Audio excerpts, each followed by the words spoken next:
بسم اللہ الرحمن الرحیم۔ السلام علیکم ناظرین، آج کی نئی ویڈیو میں خوش آمدید۔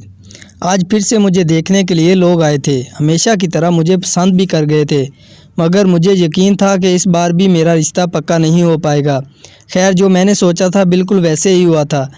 میری دادی نے شام میں لڑکے والوں کو فون کر کے معذرت کر لی تھی۔ یہ بات مجھے بہت پریشان کرتی تھی کہ آخر میری دادی میرا رشتہ کیوں نہیں ہونے دیتی تھی۔ مجھے ان کے پیار پر کسی قسم کا کوئی شک و شبہ نہیں تھا، کیونکہ امی کی وفات کے بعد دادی ہی تھیں جنہوں نے مجھے ماں کا پیار دیا تھا۔ وہ میری دوست تھیں، غم خوار تھیں اور ماں بھی تھی۔ مجھے ان سے بہت محبت تھی، اس لیے میں کبھی دادی پر شک نہیں کر پائی تھی۔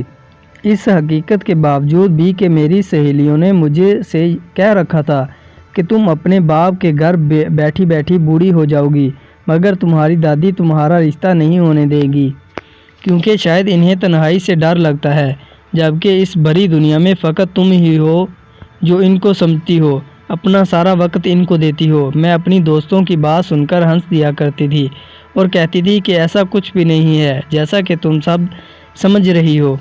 میری دادی مجھے کسی ایرے گہرے سے نہیں بیانا چاہتی اور وہ میرے لیے کوئی بہت خاص لڑکا ڈھونڈنا چاہتی ہیں۔ میں ہمیشہ خود سے بھی یہی کہا کرتی تھی، لیکن آج جب دادی نے رشتے سے انکار کیا تو مجھے کچھ عجیب سا محسوس ہوا تھا۔ کیا میری دوستیں ٹھیک کہتی تھیں؟ ابو شام میں گھر آئے تو امی سے استفسار کیا کہ آج جو لوگ ہماری رانیہ کو دیکھنے آئے تھے وہ کیسے لگے آپ کو؟ دادی کہنے لگی، ارے دفعہ مارو ان کو، نہ جانے کہاں سے اٹھ کر آ گئے تھے، وہ بالکل کنگلے تھے۔ میں اپنی بیٹی کا رشتہ ایسے لوگوں میں نہیں کروں گی۔ میں نے محسوس کیا تھا کہ ابو کے ماتھے پر بال پڑ گئے تھے۔ وہ بہت غصے میں لگ رہے تھے، مگر اپنے لہجے کو دھیما رکھ کر بولے، امی آپ کو یاد ہے نا، رانیہ پورے 24 برس کی ہو گئی ہے، اب اس کے لیے رشتے آتے ہیں، 1 سال مزید گزر گیا تو لوگ ہمارے گھر آنا بھی چھوڑ دیں گے، پھر آپ اس کے لیے کہاں سے رشتہ ڈھونڈیں گی؟ دادی غصے سے بولی، میں رانیہ کی ماں تو نہیں ہوں، مگر میں نے اسے ماں بن کر ہی پالا ہے۔ میں نے تمہیں بتا دیا ہے، شفیق دنیا ادھر کی ادھر ہو جائے، میں اس کی شادی وہیں کروں گی جہاں میرا دل مانے گا، میں اسے تمہارے تجربے کی بھینٹ نہیں چڑھنے دوں گی۔ ابو بولے، امی اگر آپ کو عمر بھر کوئی رشتہ پسند ہی نہ آیا تو کیا ہوگا؟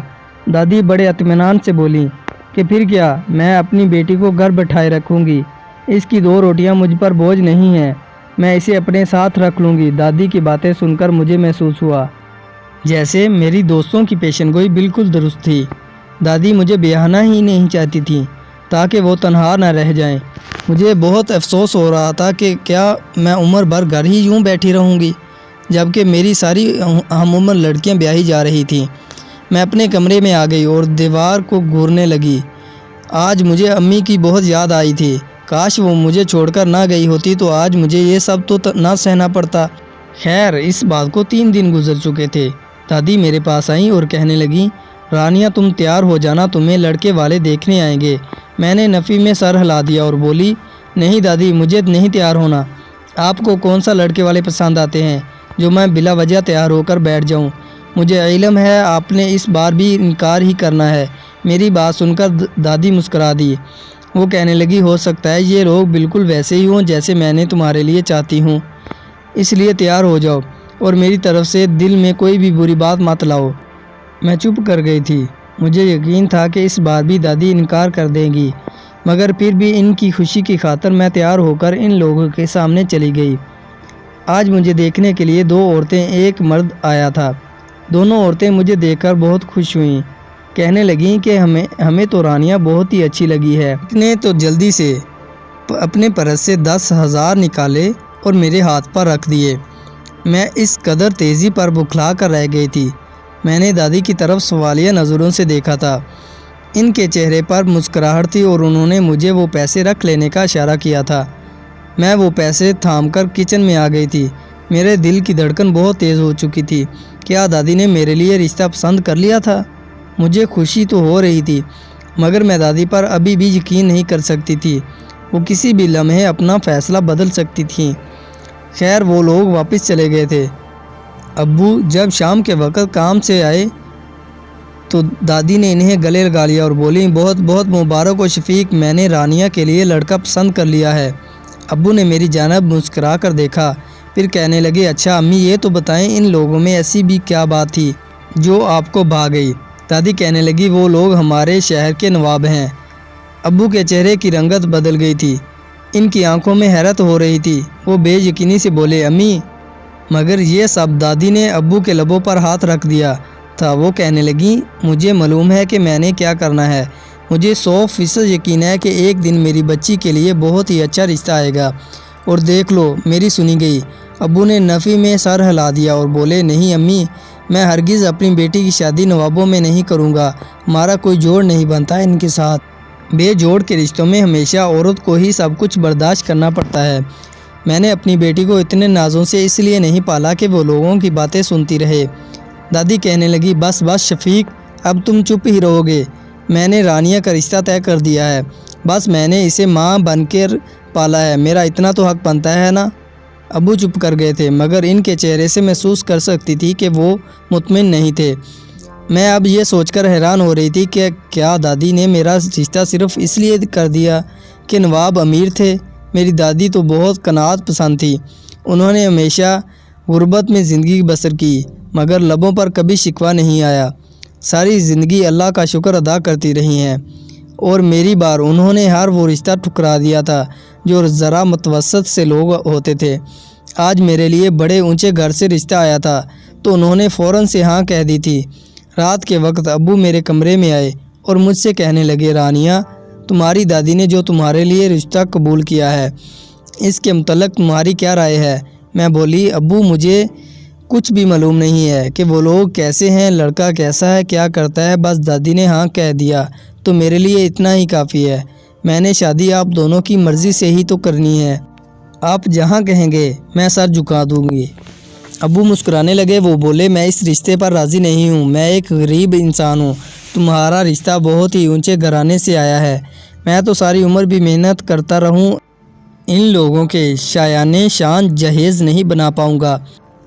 ان لوگوں کا ہمارے شہر میں ایک نام ہے، ایک مقام ہے، مجھے اس بات کا ڈر ہے کہ تمہیں عمر بھر تانے نہ سننے پڑیں۔ میں اس لیے چاہتا ہوں کہ تمہارا رشتہ ہم جیسے لوگوں میں ہی ہو۔ میں نے کندھے اچکا دیے اور بولی ابو یہ باتیں آپ دادی کے ساتھ ڈسکس کریں، میں نے پہلے ہی کہہ دیا ہے کہ آپ دونوں مجھے جہاں کہیں گے میں وہاں رشتہ کر لوں گی۔ ابو میرے سر پر پیار دے کر کمرے سے باہر چلے گئے تھے۔ مجھے نہیں علم کہ دادی اور ابو میں کیا بات ہوئی اور کیا نہیں۔ ابو اب رشتے کے لیے مان گئے تھے۔ میرے سسرالیوں نے کہا تھا کہ وہ جہیز کے نام پر ایک سوئی لینے کے بھی روادار نہیں ہیں اور شادی کے بھی سادگی سے کرنا چاہتے تھے۔ ابو کو ان باتوں نے بہت پریشان کیا تھا، مگر انہوں نے دادی کی ضد کے آگے ہار مان لی تھی۔ میری بارات آ گئی تھی، مجھے خوب سجایا گیا تھا۔ رخصتی کے وقت دادی میرے پاس آ کر کان میں بولی تم نوابوں کی حویلی میں جا کر بہت محتاط رہنا، ان لوگوں میں رچ بس جانا، تمہیں جو پیسے اور زیور ملیں گے انہیں سنبھال کر رکھتی رہنا، اور پھر جب تم ہم سے ملنے آیا کرو گی تو سارے پیسے وغیرہ لے کر آیا کرنا، مجھے دے دیا کرنا۔ میں نے حیرت سے دادی کی جانب دیکھا تھا، کیا دادی اس قدر لالچی بن گئی تھی؟ وہ مجھ سے پیسوں کا تقاضا کر رہی تھی، کیا پتہ انہوں نے میری شادی بھی امیر لوگوں میں اسی اپنے مقصد کے لیے کی ہو۔ خیر دل ہی دل میں ہزاروں وسوسے لے کر نوابوں کی حویلی میں رخصت ہو کر میں آ گئی تھی۔ مجھے اسی بات کی فکر تھی کہ نہ جانے میرا شوہر کیسا ہوگا۔ خیر انتظار کی گھڑیاں ختم ہو گئی تھیں۔ کمرے کے دروازے پر ہلکی سی دستک ہوئی اور پھر ایک لڑکا کمرے میں داخل ہو گیا تھا۔ وہ بیڈ پر میرے روبرو آ کر بیٹھ گیا اور مسکرا کر کہنے لگا کیسی ہو رانی، یہ شادی بہت مبارک ہو۔ میں نے نظر اٹھا کر اپنے شوہر دولہے کی جانب دیکھا، میں پہلی نظر میں ہی فدا ہو گئی تھی۔ وہ بہت ہی خوبرو جوان تھا، علیم دھیمے لہجے کا مالک تھا۔ میں نے شکر ادا کیا تھا کہ وہ کوئی روایتی نواب نہیں تھا۔ میں نے سن رکھا تھا کہ نواب لوگ بہت ہی سخت مزاج ہوتے ہیں۔ علیم کہنے لگا رانیہ ہماری حویلی میں تمہیں مختلف قسم کے چیلنجز کا سامنا ہوگا، مگر میں تم سے وعدہ کرتا ہوں کہ ہمیشہ تمہارا ساتھ دوں گا۔ مجھے اس بات کی خوشی تھی کہ میرا ہمسفر ایک اچھا انسان تھا۔ اگلی صبح میں بن ٹھن کر کمرے سے باہر آ گئی تھی۔ سب مجھ سے واری واری صدقے جا رہے تھے۔ یہ گھر لوگوں سے بھرا پڑا تھا، مجھے جو بھی دیکھتا ہزاروں کے کئی نوٹ تھما دیتا۔ میں نے علیم سے اس متعلق پوچھا تو کہنے لگا یہ ہمارا رواج ہے، نئی نویلی دلہن کو ہر کوئی منہ دکھائی کا تحفہ دیتا ہے، میں سارے پیسے اپنے پرس میں رکھتی جا رہی تھی، تب مجھے دادی کی بات یاد آئی تھی۔ یہ پیسے مجھے ان کو دینا تھے۔ مجھے عجیب محسوس ہو رہا تھا کہ میں اتنے زیادہ پیسے انہیں کیسے دے سکتی تھی۔ اگر علیم یا اس کے گھر والوں نے اس متعلق مجھ سے استفسار کر لیا تو میں انہیں کیا جواب دیتی؟ میں اسی سوچ میں کھوئی ہوئی تھی جب ایک ملازمہ میری جانب بڑھی۔ اس نے میرے سر پر ہاتھ رکھا اور بولی، بیگم صاحبہ، میں آپ کو کیا تحفہ دوں؟ میں مسکرا کر بولی، آپ مجھے اچھے نصیب کی دعا دیں۔ اس نے ہاتھ اٹھا لیا اور مجھے دعا دینے لگی تھی۔ تب ہی گھر کی باقی ملازمائیں بھی وہیں آ گئی تھیں۔ سب ایک لائن میں کھڑی ہو گئی تھی، ایک ایک آگے بڑھتی اور مجھے اپنی حیثیت کے مطابق کچھ نہ کچھ دے دیتی۔ میں نے اپنی ساس کی طرف دیکھا تھا کہ آیا مجھے گھر کے ملازماؤں سے کچھ لینا چاہیے یا نہیں۔ میری ساس نے مجھے تحائف لینے کا اشارہ کر دیا تھا۔ جب وہ چلی گئی تو میری ساس میرے پاس آئی اور بولی، تحفہ ہمیشہ قبول کر لینا چاہیے، یہ نہیں دیکھنا چاہیے کہ تحفے میں ہے کیا اور دے کون رہا ہے۔ تم نے یہ تحائف لے کر بہت اچھا کیا۔ اس طرح ان کا دل بھی بڑا ہو گیا ہوگا کہ گھر کی مالکن نے ہمارا تحفہ قبول کر لیا ہے۔ میں مسکرا دی تھی۔ میری ساس باہر نکل گئی تو سب سے پہلے آنے والی ملازمہ میرے قریب ہو کر بولی، بیگم صاحبہ، میرا نام عظمیٰ ہے۔ میں آج تو آپ کو کچھ بھی نہیں دے سکتی، لیکن میرا نام یاد کر لیں، میں آپ کو ایسا تحفہ دوں گی کہ آپ کی زندگی بدل کر رہ جائے گی۔ میں نے عظمیٰ کا ہاتھ تھام لیا اور بولی، آپ نے مجھے دعا دے دی ہے، میرے لیے یہی کافی ہے۔ آپ بلا وجہ خود کو پریشان مت کریں۔ میں اتنا کہہ کر اپنے شوہر کے ہمراہ آگے بڑھ گئی تھی۔ اس حویلی میں بہت سے لوگ مقیم تھے۔ میری ساس، سسر، ان کے 2 بھائی، پھر ان کی اولادیں، سب کے سب مجھ سے بہت پیار کرتے تھے۔ بہو بہو کہہ کر نہیں تھکتے تھے۔ میرا شوہر بھی بہت اچھا تھا۔ ایک دن عظمیٰ صفائی کے بہانے میرے کمرے میں آئی اور بولی، بیگم صاحبہ، اگر آپ کی ساس یا شوہر آپ سے کہیں کہ آ جاؤ تمہیں اس حویلی کا تہہ خانہ دکھائیں تو ان کی بات مت مانیے گا، ان کے ساتھ جانے والی غلطی مت کیجیے گا۔